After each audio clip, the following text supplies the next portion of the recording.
A Coordenação de Aperfeiçoamento de Pessoal de Nível Superior, a CAPES, publicou uma nota em que alertava sobre risco de corte de mais de R$500 milhões no orçamento para 2019. Para falar mais sobre esse assunto e sobre as verbas para a pesquisa no Brasil, nós vamos conversar agora com o pró-reitor de pós-graduação da Universidade Federal de Goiás, professor Laerte Ferreira. Olá, professor, obrigada pela presença. Boa noite e obrigado pela oportunidade de estar aqui. Professor, esse risco de corte de verba, desses milhões de reais para o ano que vem, se confirmou? O que pode ser dito a respeito dos investimentos na área da pesquisa no Brasil nesse momento? Bom, especificamente sobre essa ameaça de corte ao orçamento da CAPES, quando no dia 1º de agosto, o presidente da CAPES enviou um ofício ao ministro da Educação alertando sobre o risco de corte e o impacto que isso teria sobre bolsas em 2019, pagamento de bolsas, a comunidade acadêmica, a comunidade científica no Brasil se mobilizou de uma forma muito significativa, muito importante, e essa ameaça ela foi revertida. Então, esse corte nas bolsas da CAPES para 2019 foi revertido, essa ameaça. Mas a ameaça como um todo ela não foi revertida. 2 semanas após esse ofício da CAPES alertando para o risco de cortes nas bolsas, o CNPq está sofrendo a mesma ameaça. Então, o CNPq divulgou um alerta de que o seu orçamento em 2019 corre o risco de ser cortado em cerca de 35%. Então, o que acontece? O problema de origem aí é a emenda constitucional 95, uma emenda absurda que congela os investimentos, principalmente no que diz respeito à saúde, educação, ciência e tecnologia no país, por 20 anos. Mas esses investimentos, a demanda por investimentos ela é crescente, o sistema é um sistema em expansão. Então, o que acontece é que nós estamos trabalhando na perspectiva de cortes e trabalhando sob constantes ameaças. E isso, obviamente, já traz prejuízos.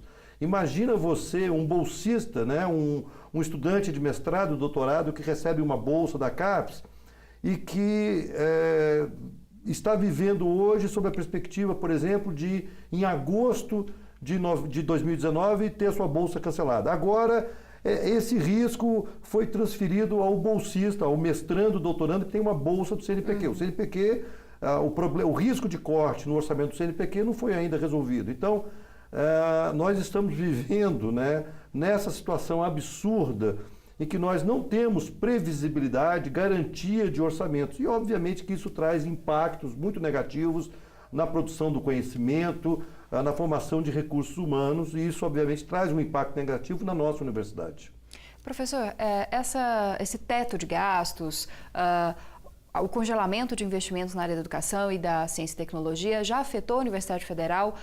Houve corte de bolsas ou remanejamento de recursos por causa disso? Olha, o fato é que desde 2015 nós estamos trabalhando com reduções significativas no orçamento da ciência e tecnologia no país, tá?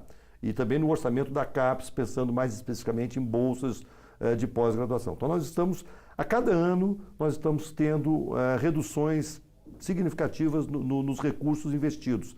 E obviamente que isso tem trazido sim prejuízos. Hoje, por exemplo, nós temos cerca de 40% dos alunos de mestrado ou doutorado da UFG com bolsa.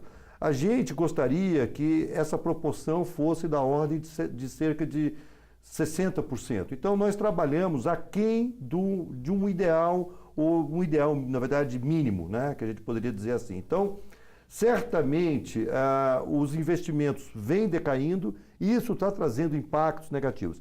E é sempre importante lembrar que ciência e tecnologia, isso nos países mais desenvolvidos do mundo, se faz com investimentos públicos e grandes investimentos públicos. Quem pensar o contrário está equivocado. Se a gente olhar, por exemplo, um país como os Estados Unidos, as grandes universidades americanas, elas dependem sim de grandes investimentos públicos em educação, em ciência e tecnologia. Então, o país, principalmente nesse momento de crise que atravessa, tem que reforçar os investimentos em educação, ciência e tecnologia, e não, ao contrário, como está fazendo, ameaçando com cortes esses investimentos. Tá certo, professor. Queria agradecer pela sua presença e a gente continua, claro, falando sobre educação, ciência e tecnologia, espaço sempre aberto para a universidade falar sobre isso. Mais uma vez, muito obrigado pela oportunidade e nós estamos sempre à disposição.